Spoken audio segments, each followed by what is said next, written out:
continuidade aos termos de colaboração já prestados pelo senhor João Santana, iniciamos agora um termo de colaboração de número 10, a pedido das defesas, no intuito de complementar aspectos dos termos anteriores. Esse depoimento é prestado no dia 7 de março de 2017, na sede da Força Tarefa no estado do Paraná, em minha presença, Robertson Ricosobon, e do promotor de justiça Sérgio Bruno Cabral Fernandes, também presentes a doutora Alessi e o doutor Juliano Prestes, advogados constituídos pelo colaborador. Repetindo as ressalvas e compromissos legais já advertidos nos termos anteriores, eu pergunto ao senhor se o senhor se compromete, nos termos do acordo que celebrou com o Ministério Público, a dizer a verdade e se o senhor renuncia ao seu direito ao silêncio na condição de colaborador. Sim. Então, eu abro a palavra aos doutores para que façam as perguntas que entenderem pertinentes. Certo. Senhor João, com relação ao conhecimento dos candidatos Lula e Dilma na campanha presidencial, nas campanhas presidenciais, sobre o Caixa 2, eles tinham conhecimento dos pagamentos feitos através do Caixa 2? Sim, ao longo da convivência do trabalho ficou claro que sim. No início, surgia apenas como indícios, mas depois se comprovar isso através de abordagens diretas com eles sobre esse tema. Indícios, só para recordar dois, por exemplo, toda vez nas negociações da campanha de reeleição de Lula e na primeira campanha de Dilma, que Palocci sentava com Mônica para negociar valores, ele nunca dava a palavra final na mesa, porque dizia, olha, eu preciso, a palavra final tem que ser do chefe. No caso, o chefe era o presidente Lula. Nas duas campanhas, na campanha de reeleição também da Dilma. E óbvio, se todo o acordo de Palocci já previa um percentual de pagamento por fora, obviamente que os candidatos sabiam disso também. Outro indício, quando havia grandes atrasos e o poder e a eficiência dos apelos de Mônica não funcionava, e eu tinha que acender aquilo que nós referimos como um alerta vermelho, eu tratava diretamente com o candidato. Tratei com o presidente Lula, especificamente no final do primeiro turno e na passagem do primeiro para o segundo turno. É importante falar sobre esse momento, porque é quando o poder, nós temos um poder de fogo e de barganha, mas porque é o final de uma campanha ou a passagem do segundo turno. E eu falei especificamente, tem atrasos, e ele sabia realmente qual era o procedimento do atraso. Até porque também, todo candidato, e isso eu via dentro do comitê, tem o poderoso dos informes, não sei, oficiais do TSE, dos pagamentos regulares que são feitos, que são declarados, publicados no Diário Oficial. Então, ali, os pagamentos feitos para mim, eles podiam ver que o pagamento feito para a minha empresa estava em dia, os pagamentos oficiais. Até porque os partidos não podem ou sofrem constrangimentos quando atrasam esse pagamento. Então, obviamente, que ele sabia o que estava me reportando. Agora, sabiam que o que estava atrasado era o pagamento do Caixa 2. O pagamento 2 é o Outra pergunta, eles sabiam o montante total das campanhas pago de forma oficial e não oficial? Eu imagino que sim, porque Palocci negociava e ele próprio sugeria ou determinava, ou melhor dizer, determinava, olha, vamos pagar oficialmente por aqui e tem que ser uma parte do Caixa 2. Ontem, mas como é para aprofundar, eu me referi que quando fui fazer a campanha de reeleição do presidente Lula, eu digo, olha, vamos fazer pelo Caixa 1, porque vocês estão vindo um escândalo sem tamanho que pode prejudicar todo mundo. O mensalão, né? O mensalão. Mesmo assim, o Palocci, no primeiro momento, disse que sim, depois, imediatamente, nas negociações com o Mônica, já colocou uma cláusula. Mas nós conseguimos, pelo menos, aumentar o valor nominal. O percentual, que antigamente podia ser 40% de oficial e 60% de Caixa 2, etc., eu acho que invertemos a lógica para 70% de oficial e 30%. Tanto que, se os senhores examinarem os arquivos do TSE, vão ver que as nossas campanhas têm um crescimento exponencial do valor oficial, comparado às antigas e até de uma para outra nossa. É fruto dessa negociação interna e do poder e certo prestígio que nós fomos adquirindo no nosso trabalho. Mais voltando a uma questão, doutor, a primeira abordagem também direta e mais crucial com o presidente Lula que eu tive sobre Caixa 2 foi no episódio que eu me referi, no anexo 5, da ajuda para a campanha de El Salvador, da campanha de Maurício Funes. quando eu trouxe um recado no final da campanha deles que precisava de dinheiro, e o presidente Lula mandou que eu procurasse o Emílio Odebrecht. Isso, como já foi, não precisa. Com a presidente Dilma, eu abordei diretamente o tema em várias oportunidades, principalmente durante seu primeiro mandato, porque nós já tínhamos uma relação mais de confiança. Por exemplo, no primeiro semestre de 2004, eu tenho aqui anotado, eu conversei. Primeiro semestre de 2014, quando eu me queixei de um atraso ainda da outra campanha, que estava sofrendo um atraso, já havia pagamento sendo feito, eu acho, inclusive hoje, eu me recordo, talvez algumas parcelas já tinham sido feitas pelo Zibi, na dívida antiga, mas ainda tinha de ficar dívida que não foi paga. Ela disse, olha, eu quero primeiro lhe tranquilizar em relação à campanha de 2014. Eu estou criando um sistema que você, pela primeira vez, poderá ser pago até antecipadamente. O que ela quis dizer com estou criando um sistema? Que ela assumiu o controle da gestão financeira, pelo menos no que diz respeito, eu imaginava e acho que sim, ao marketing, e que isso dava garantia. E era um valor de algo em torno de 35 milhões. E ela foi quando ela disse que quem ia cuidar disso era o ministro Guido Mantega. Você chegou a expor para ela o valor? Qual é? Isso, Mônica, depois, na secretaria, estou resumindo, falou que era de 35 milhões. E houve um compromisso do Guido Mantega de pagamento de 35 milhões, que seria feito através... Só voltando, essa nova gerência, que agora, novo sistema que ela falou, o que era? O que ia mudar nisso? Era ia mudar, a entrada do primeiro que o Vacari, o PT e o Vacari não fariam parte mais disso. Quem ia cuidar era o Guido e acho pelo controle direto dela. Tá. E isso daria a tranquilidade para a gente. Entendi. De pagamento. Apesar só que infelizmente na prática não aconteceu. O Vacari continuou tratando. Mas o Vacari estava tratando, salvo engano, do passivo. Do passivo. Estava tratando daquelas dívidas, etc. Tá. Mas paradoxalmente ironicamente, apesar de todo esse compromisso, não se realizou. Porque essa conversa foi no primeiro semestre, tipo maio de 2014, era para entrar o dinheiro e o Guido não conseguiu viabilizar, não sei por que houve um motivo. Por isso a nova sistemática não foi nada pago? Não, foi pago a parte, mas não com a presteja e antecipação que havia sido garantida. Mas providenciado pelo Guido. E providenciado pelo Guido. Mônica, deve ter ontem referido exatamente a isso. E o que acontece é só para dizer que eu voltei a tratar esse tema outras vezes com a presidente, dizendo, isso já era campanha, já estavam gravando, e Júlia Gonçalves, infelizmente não foi aquele compromisso, não foi honrado. Ainda tem dívidas e a dívida continua. Ela disse, não, vou ver, e mostrou surpresa, queria saber, queria procurar saber por quê. Mônica, em setembro, voltou a se referir, durante um intervalo de uma gravação que eu fiz com ela, e terminou ficando uma coisa que não se resolveu plenamente.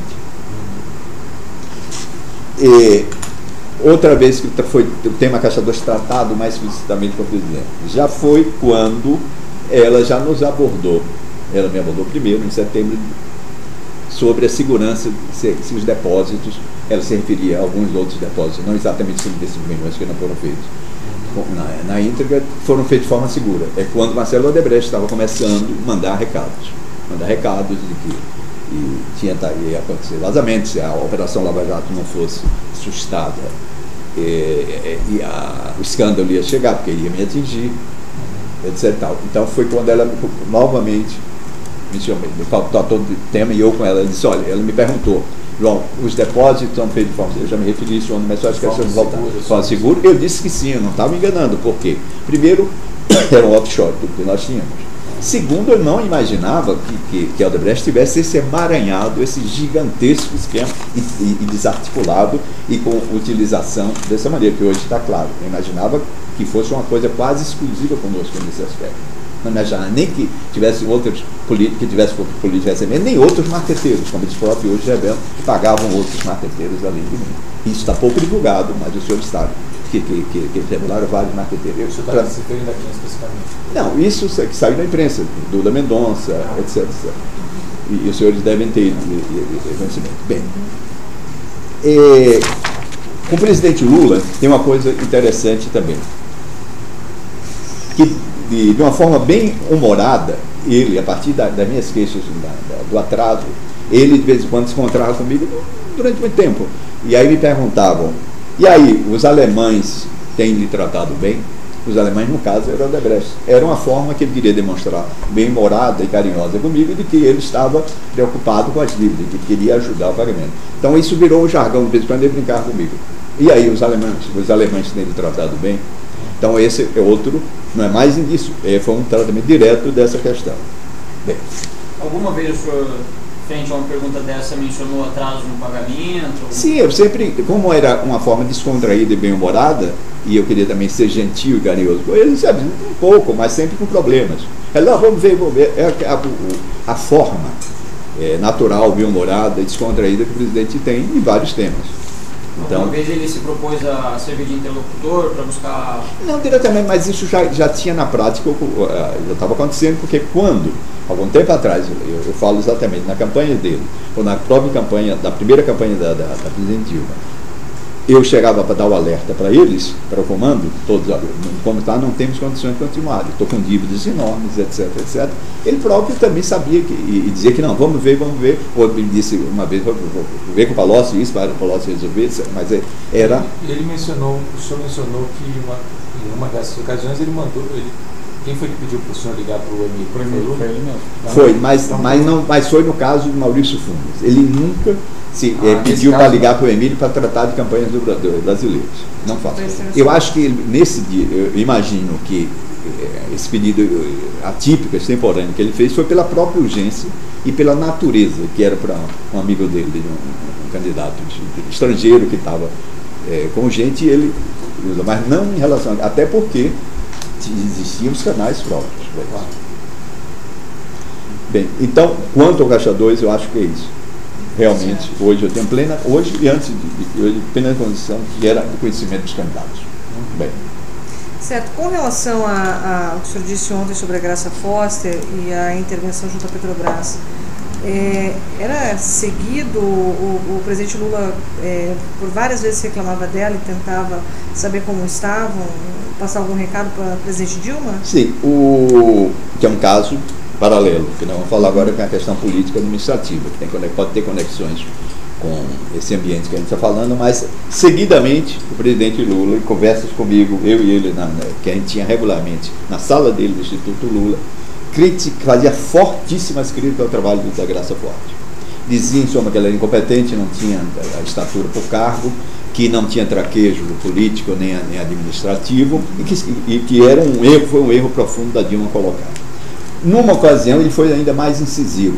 Um amigo disse, olha, eu queria que você dissesse a Dilma que eu tenho recebido aqui uma procissão de empresários que prestam serviço à Petrobras, que vêm reclamar de atrasos sistemáticos em pagamentos de obras que eles fazem. Estão ameaçando parar obras de portos, de refinarias, etc. O senhor comentou isso num outro anexo. Agora, o que é importante é o seguinte, isso foi o que ele falou. Mas hoje, vendo o contexto como um todo, o senhor acha que ele estava reclamando da competência técnica da Graça Foster ou era alguma outra inconformismo dele, se referia a outra coisa? Eu acho que tinha um pouco de tudo isso. Primeiro, ele tinha, de fato, uma restrição pessoal e administrativa ao estilo da Graça. Segundo, tem um dado que ele disse que os atrasos eram sistemáticos e eram intencionais da Graça. E porque ele sabia que a Petrobras não estava com problema de fluxo de caixa. Então, isso já é outro... Então, ele sabia que não tinha problema de fluxo de caixa. O problema de atraso não era porque estava faltando dinheiro. Não, é porque havia alguma coisa deliberada da Graça. Quando, aí talvez eu responda melhor, se eu der a sequência de acontecimentos. Eu, como tinha recebido, 2 dias depois, quando eu fui jantar com o presidente no Palácio da Alvorada, e disse, obviamente, o presidente Lula disse isso, se queixou profundamente da Graça, disse que relatei tudo isso. Ela disse, olha, as queixas dos empresários, eu sei por quê, porque elas existem, essas queixas, porque a Graça está colocando ordem na casa. A Graça está lá, por determinação minha, para acabar com a esculhambação. Foi o termo que ela usou, esculhambação. Não me entendo. Esculhambação é a corrupção? Eu imagino, hoje eu vejo que é um conjunto disso. Na época, eu imaginava que fosse desorganização e também algum uso político que tivesse feito lá. Então, e ela disse ainda, aproveitou, me lembro exatamente, que contextualiza, ela disse, olha, as críticas que o Lula faz à Graça são tão injustas como algumas críticas que hoje a imprensa está começando, até a época do Passadinho, dizendo que as irregularidades na Petrobras, eu sou responsável por essas irregularidades. E usou uma frase textual que dizia, será que eles não enxergam o que estou arrumando na casa? O canalha do Paulo Roberto Costa, ela falou isso para mim, fui eu que tirei.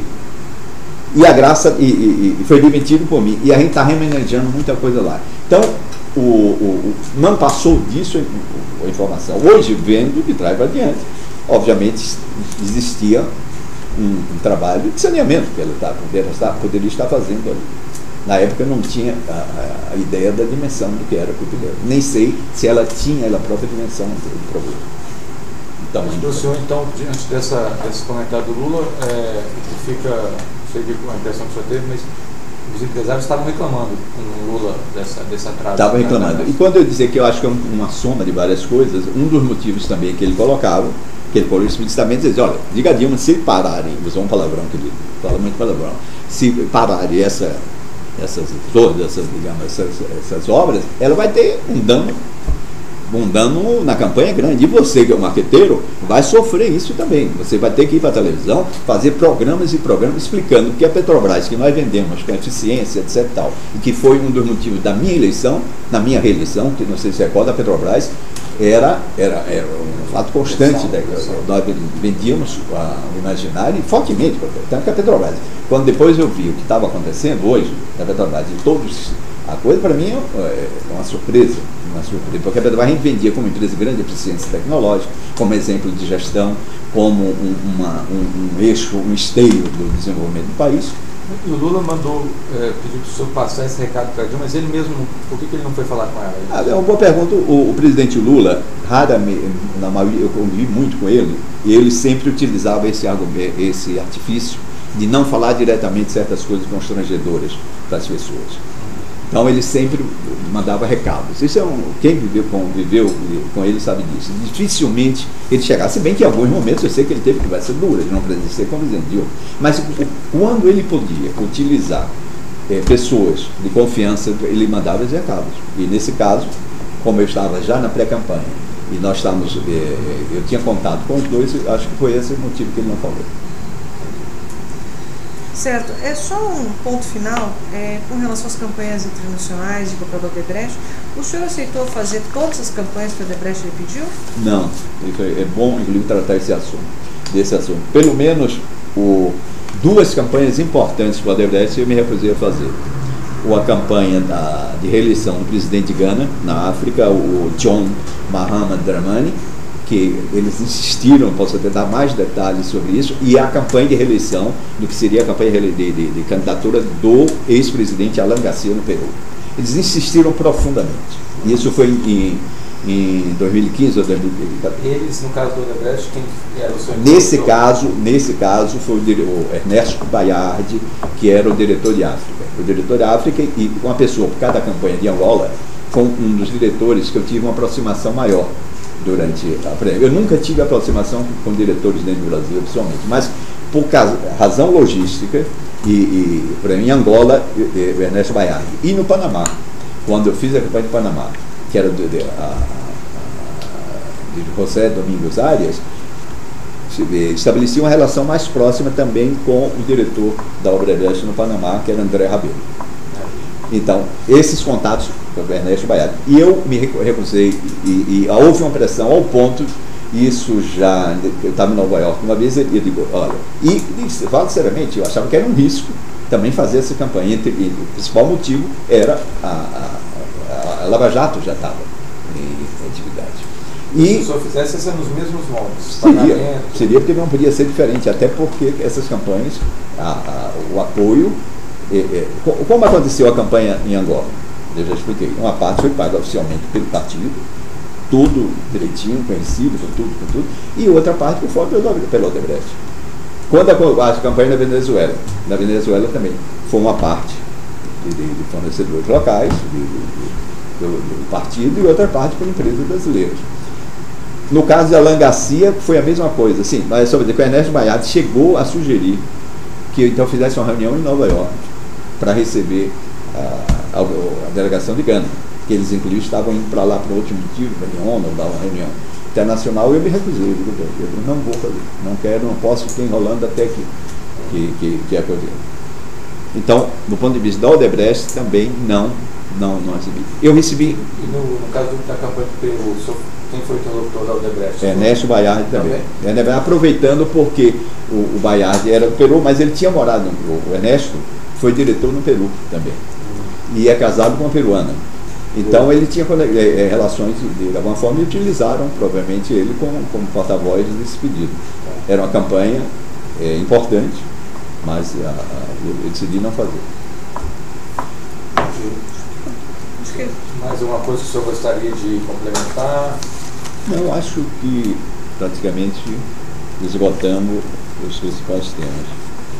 Tá, então, para concluir, só lembrando que algumas passagens a gente fez algumas demandas de documentos, de pesquisas, eu diria que os advogados tentaram providenciar isso. Se o senhor lembrar de alguma coisa que ficou, alguma lacuna que o senhor não lembrou aqui nessa ocasião, de fato é muito importante que o senhor acione os seus advogados e nos comunique o mais rápido possível. Sem dúvida. Para a gente vai tomar um comportamento. Sem dúvida. Eu farei com toda a presteza. Eu acho que é isso. Então vamos encerrar o tema de colaboração número 10.